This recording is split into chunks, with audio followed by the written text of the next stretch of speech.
Boa noite, Jesus Cristo abençoe vossas vidas. Mais uma vez aqui estamos para, mais uma vez, meditar na palavra de Deus. E hoje eu queria trazer uma palavra para os amados irmãos, que se encontra ali no livro de Mateus, no capítulo 10, que fala a respeito de 3 situações. É ali no momento em que o Senhor Jesus Cristo, ele do meio de uma multidão, ele chama os seus 12 apóstolos. Mas naquela situação ali, naquela mensagem, existe 3 situações dentro dessa mensagem de Jesus Cristo chamando os seus apóstolos. Vamos ler Mateus capítulo 10. Diz assim a palavra de Deus. O tema é os 12 e sua missão. E chamando os seus 12 discípulos, deu-lhes poder sobre os espíritos imundos, para os expulsarem, para curarem toda enfermidade e todo mal. Ora, o nome dos 12 apóstolos são estes: o primeiro, Simão, chamado Pedro, e André, seu irmão, Tiago, filho de Zebedeu, e João, seu irmão, Filipe e Bartolomeu, Tomé e Mateus, o publicano, Tiago, filho de Alfeu, e Lebeu, apelidado Tadeu, Simão o Zelote e Judas Iscariotes, aquele que o traiu. E após o Senhor Jesus Cristo chamar todos esses 12 homens, veja bem, Jesus Cristo chamou, tá? Porque a primeira situação, havia uma multidão. A segunda situação, ele chamou 12. Nisso que ele chama 12, ele transforma esses 12 em uma igreja. Até porque são colocados como apóstolos, ministros do Evangelho. Então ali já se predomina uma igreja, porque o próprio Cristo, ele já se colocava na qualidade de pastor. Até porque a Bíblia relata que enquanto Jesus Cristo se encontrava na face da terra, os seus apóstolos nada faziam, apenas observavam e aprendiam. Era Jesus Cristo que ali já começava o seu ministério, é quem fazia todas as coisas. Era ele quem orava, era ele quem jejuava, era ele quem fazia os milagres, era ele quem ressuscitava, era ele quem fazia as curas, era ele que dava visão ao cego, era ele que curava o leproso, era ele que levantava o coxo, era ele quem fazia todas as coisas, todos os prodígios, milagres e maravilhas. Primeira situação, uma multidão. A segunda situação, os 12 chamados. Mas eu quero chamar a atenção para a terceira situação. Qual é a terceira situação? São os escolhidos. Veja bem, de uma multidão, Deus, através do seu Filho Jesus Cristo, chama 12.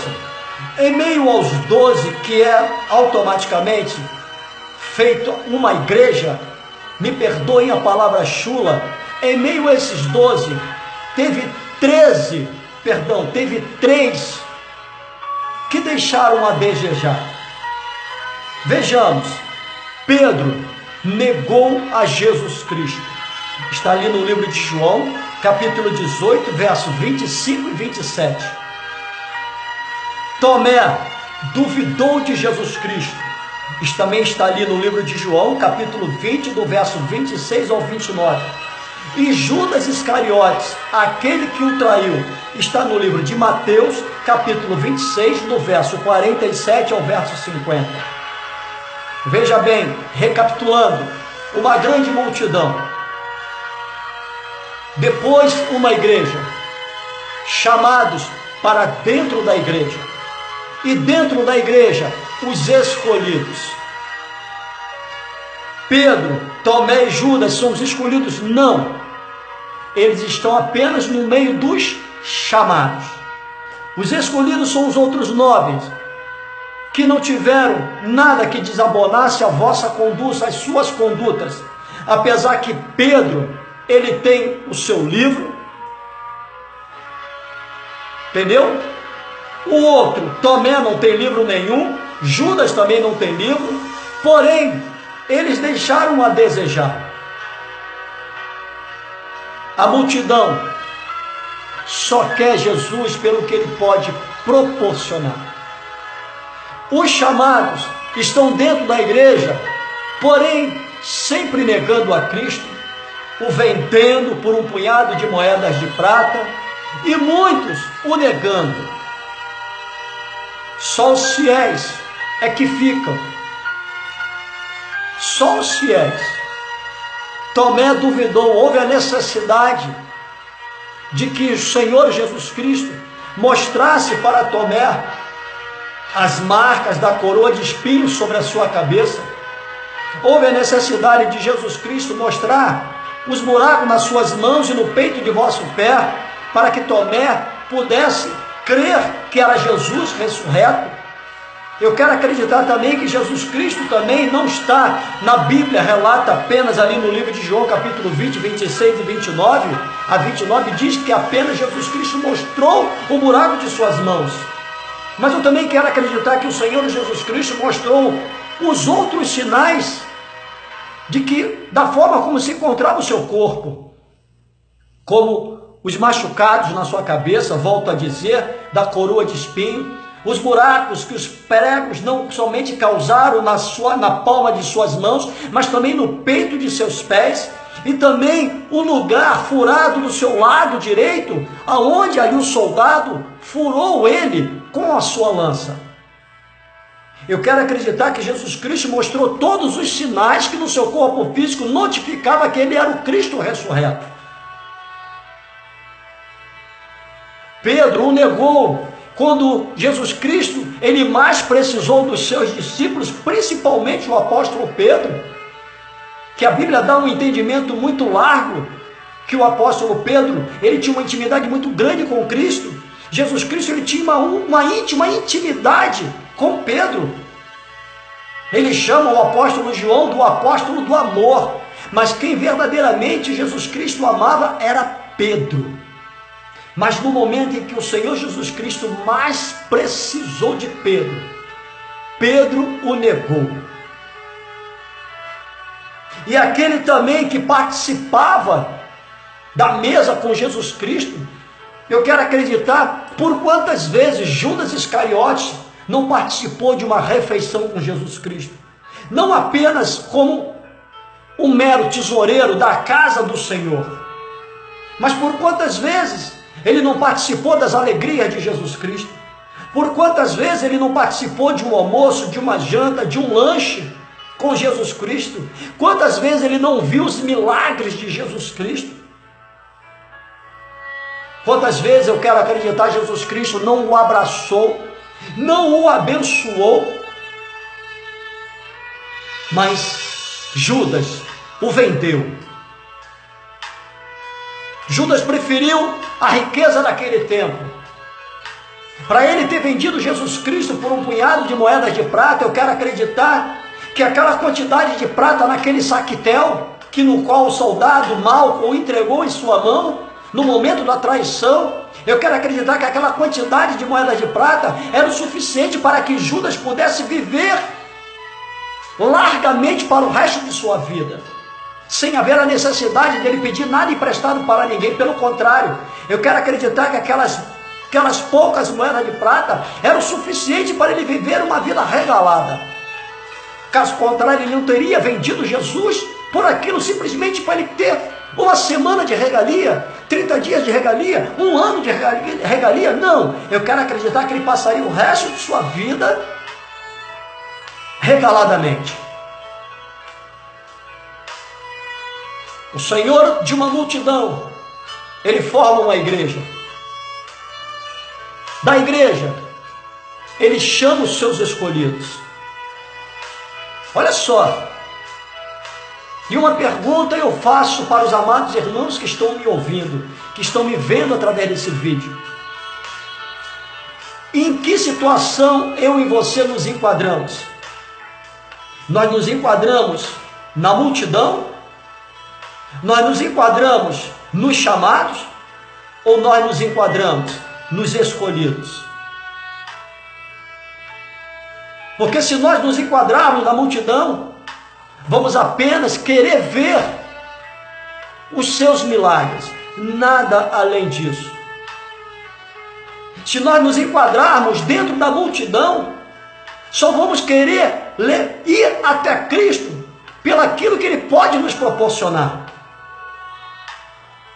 Se nós nos enquadrarmos nos chamados, até faremos parte de uma igreja, até nos colocaremos como membros de uma igreja, de uma congregação, mas seremos apenas membros. Seremos apenas meros religiosos, meros simpatizantes. Mas se nós nos enquadrarmos na qualidade dos escolhidos, nós não vamos negar a Cristo, nós não vamos duvidar dele, e nem tampouco nós haveremos de vendê-lo. Nós vamos até o final, como o próprio apóstolo Paulo, ele relata que ele combatia a cada momento, diariamente, o bom combate, e a cada dia ele guardava a sua fé. Aonde eu e você nós vamos nos enquadrar? Porque depois que Jesus Cristo ele ressuscita, e antes dele ascender para sentar à direita de Deus Pai, ele nos deixa uma comissão, da mesma forma que ele deixa para o grande profeta Ezequiel, lá atrás no Antigo Testamento, cujo livro de Ezequiel, se não me falha a memória, eu acho que é no capítulo 2 ou 3, cujo tema é o comissionamento do profeta. O Senhor Jesus Cristo nos comissiona a fazer algo, mas Ele só comissiona isso aos escolhidos. Ele não comissiona isso à multidão, Ele não comissiona isso ao chamado, mas Ele comissiona uma grande missão ao escolhido. E se você for um escolhido, você vai dar ouvidos, você vai dar ênfase, você vai dar continuidade, você vai fazer aquilo que no qual Deus te comissionou. Você vai abrir a sua boca e permitir que o Espírito que habita dentro de você fale através dos seus lábios.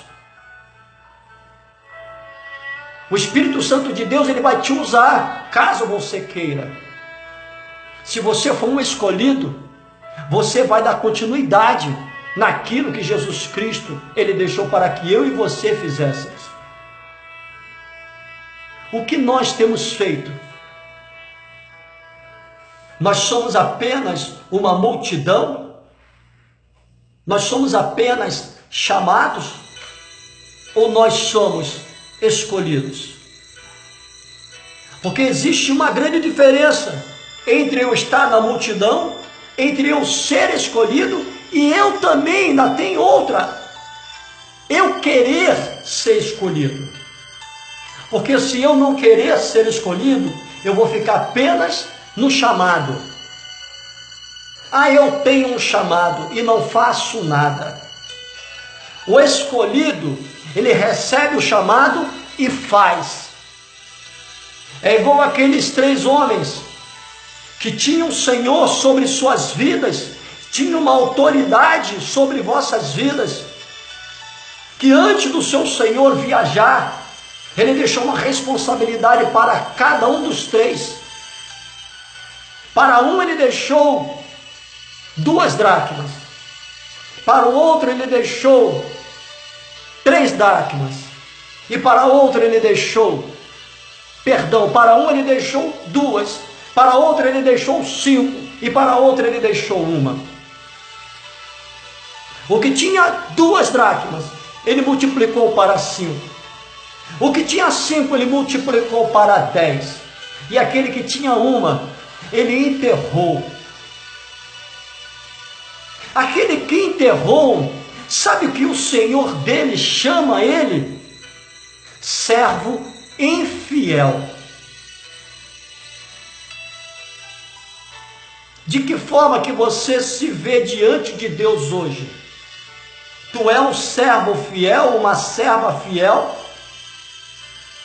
Ou tu é um servo ou uma serva fiel? Tu é infiel a Deus ou fiel a Deus? Tu tem multiplicado aquilo que Deus colocou para você fazer? Você está apenas na multidão? Você ainda está apenas no teu chamado? Ou você pegou o teu chamado e se colocou através do teu chamado na qualidade de escolhido? Porque em meio a um caixote cheio de laranjas, ou cheio de tomates, cheio de ou frutas ou legumes, ali tem dezenas de legumes ou dezenas de frutas. Mas nem todos os legumes, nem todas as frutas estão aptas a serem consumidas.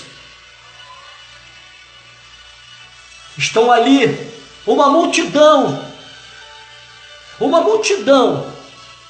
de legumes e de verduras.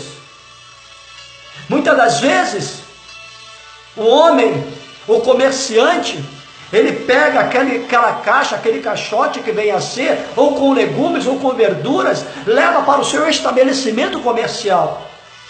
E quando ele vai tirando para colocar para venda, já dentro do caixote, tem alguns que não estão mais aptos a serem consumidos. Mas os que estão, são colocados ali na gôndola, para possivelmente serem vendidos. Mas com o passar do tempo, eles vão apodrecendo. Porém, alguns permanecem maduros. Pode passar o tempo que passar, boa parte mantém-se maduro. Mas uma outra parte começa a apodrecer. De dentro do caixote, uma multidão, inúmeros legumes ou verduras, ou frutas. Dali é tirado, chamado, alguns, e é colocado ali na gôndola para ser vendida. Com o passar do tempo, alguns apodrecem e outros se mantêm maduros, pronto para o consumo. Os escolhidos, eles geram consumo, eles dão de comer. Os chamados, que nada fazem, vão apodrecendo. Passam anos e anos, tempos e tempos dentro da igreja, nada fazem, estão podres, porque nada fazem, são apenas chamados, apenas foram tirados de dentro do caixote, foram colocados ali para ser vendidos, mas não foram comprados, porque estavam se deteriorando, estavam apodrecendo. Mas aqueles que estavam bons para o consumo foram tirados do estabelecimento comercial e levados para as residências para serem consumidos, e uma vez consumido, dando uma saúde para quem os haveria de consumir. E nós somos assim. Nós somos tirados de um caixote que se chama sociedade, mundo. Somos colocados na presença de Deus dentro da igreja, estabelecimento comercial, me perdoe até a comparação. Mas muita gente precisa do alimento que sai de mim e de você. E se eu não dou esse alimento, se eu não vou dar esse alimento, com o passar do tempo eu vou apodrecendo, eu vou me deteriorando. E eu não tenho que passar, eu não tenho como alimentar, eu não tenho como dar saúde. E quando eu não dou saúde para alguém, para alguma pessoa, eu faço com que as pessoas morram espiritualmente. Mas quando eu me disponibilizo em sair de dentro do caixote, em sair do estabelecimento comercial, para ir até a mesa de uma casa, para servir de alimento, e através da pessoa se alimentar, ela se tornar saudável, é a palavra, é a prática da palavra que através da minha vida, através da tua vida, ela é manifesta. O escolhido, ele é um alimento saudável para aquele que lhe ouve.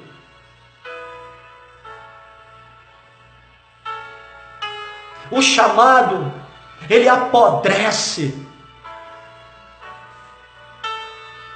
E o caixote é a multidão.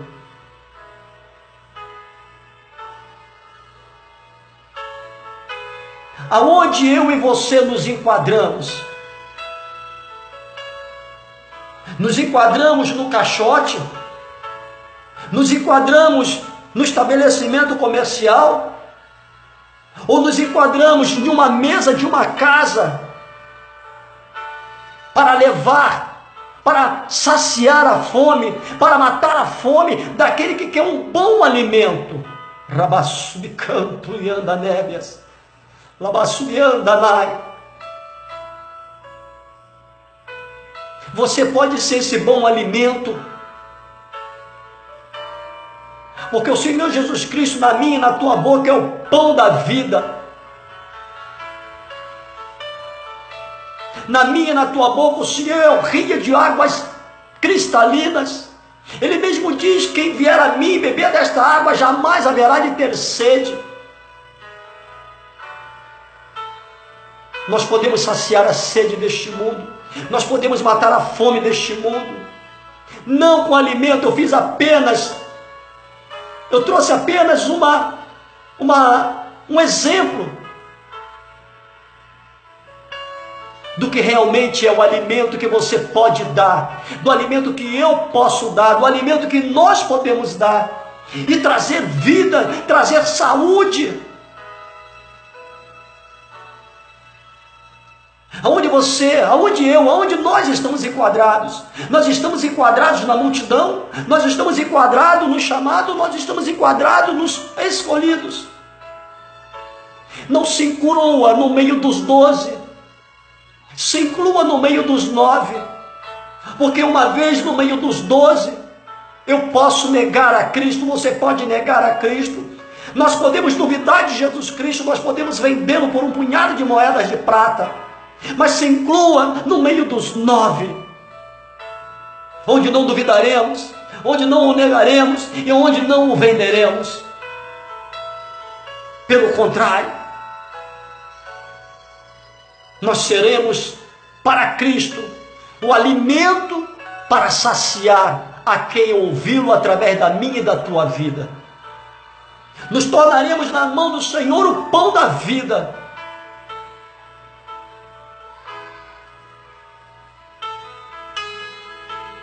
O que nós temos feito? Quem eu sou? Qual é a minha? Qual é a tua? Qual é a nossa identidade hoje? Nos identificamos como o quê? Como multidão? Como chamado? Ou como escolhido? Nos identificamos como caixote? Nos identificamos como estabelecimento comercial? Ou nos identificamos como uma mesa de uma casa? Que nós possamos analisar esta mensagem, que nós possamos fazer uma reavaliação daquilo que nós pensamos que somos, quando na verdade não somos nada. Volto a dizer, em meio a algumas pregações minhas, eu sempre falo, e vou repetir aqui, nós estamos muito longe, mas muito longe mesmo, de saber o que verdadeiramente é ser cristão. Perdão. Nós estamos muito longe de saber verdadeiramente o que é ser adorador. Nós estamos muito longe mesmo de saber o que verdadeiramente é cultuar a Deus. Não sabemos, se não buscarmos ser escolhidos. Porque o homem hoje, ele só quer ser chamado, ou então ele quer estar na multidão. Ele só quer ver, ele não quer compromisso, torna-se um religioso. Não quer responsabilidade, torna-se um simpatizante. Mas quando o homem busca a necessidade de ser um escolhido, ele toma para si toda a responsabilidade, todo o compromisso que está nas Escrituras Sagradas. E com isso ele dá continuidade no legado de Jesus Cristo, dos profetas, dos apóstolos e dos sacerdotes, levando o alimento espiritual, levando a palavra de Jesus Cristo, sem contar histórias, porque já no livro de Timóteo, o apóstolo Paulo, ele orienta o próprio evangelista Timóteo, ao jovem evangelista Timóteo, que haveria de chegar um tempo em que muitos não iam mais querer a sã doutrina, mas buscariam doutores ao seu próprio gosto, que no abrir da boca desses homens, eles apenas falariam de fábulas. E fábulas é historinha da carochinha. Eu e você temos nos enquadrado em quê? Na multidão? Nos chamados? No escolhido? No caixote? No estabelecimento comercial? Ou à mesa de uma família? Que os amados irmãos, que as amadas irmãs possam ficar com esta mensagem. Porque se eu e você, se nós não dermos o alimento, nós mesmos vamos ficar sem esse alimento. Porque eu só posso dar aquilo que eu tenho. Se eu tenho o pão da vida, se eu tenho o bom alimento, que é a palavra de Deus, eu vou dar esse alimento, eu vou dar esta palavra. Se eu não tenho como dar.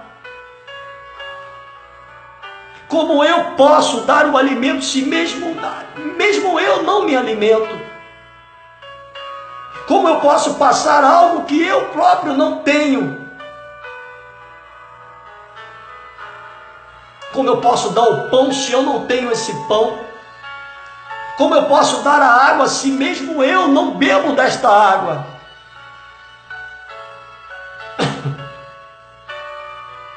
Que venhamos a começar a beber desta água, que venhamos a começar a nos alimentar deste pão, porque se não bebermos desta água, se não nos alimentarmos deste pão, não temos água para dar, não temos pão para oferecer, e se não oferecermos a água, nem tão pouco o pão, não vamos ver o pão da vida.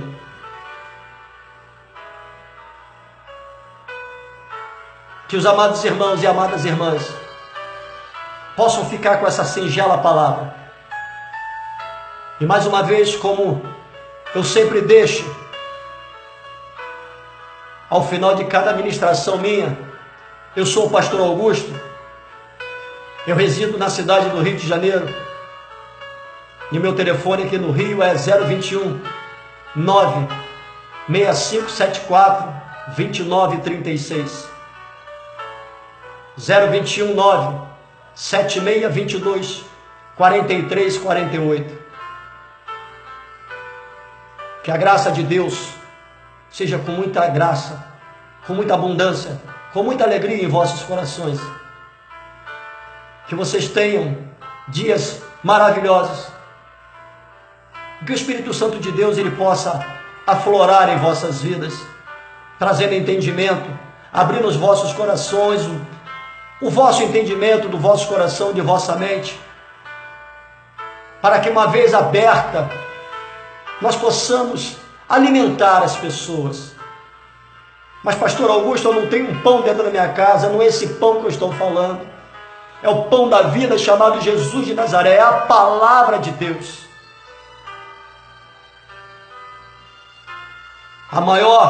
O maior alimento não é o pão feito pela mão do homem. O maior alimento é o pão espiritual. É o Senhor Jesus Cristo. Porque é Ele quem cura, é Ele quem salva e é Ele quem liberta. E Ele quer saciar a sede e a fome das pessoas. Mas Ele só pode fazer isso se nós formos alimentar a quem tem sede e a quem tem fome. Porque eu quero acreditar que um dia você teve sede, um dia você teve fome, e alguém foi levar desta água para você, alguém foi levar deste pão para você. E por que que hoje eu e você não vamos matar a sede e matar a fome de quem está com sede e de quem está com fome? Mais uma vez eu pergunto para finalizar: aonde nós estamos enquadrados? Aonde eu e você estamos enquadrados? Na multidão, nos chamados ou nos escolhidos? No caixote, no estabelecimento comercial ou na mesa de uma família? Pare para pensar, reflita e veja aonde você se encontra. Amém? Que Jesus Cristo abençoe vossas vidas. Shalom Adonai. Tenham todos uma boa noite. Fiquem com Deus.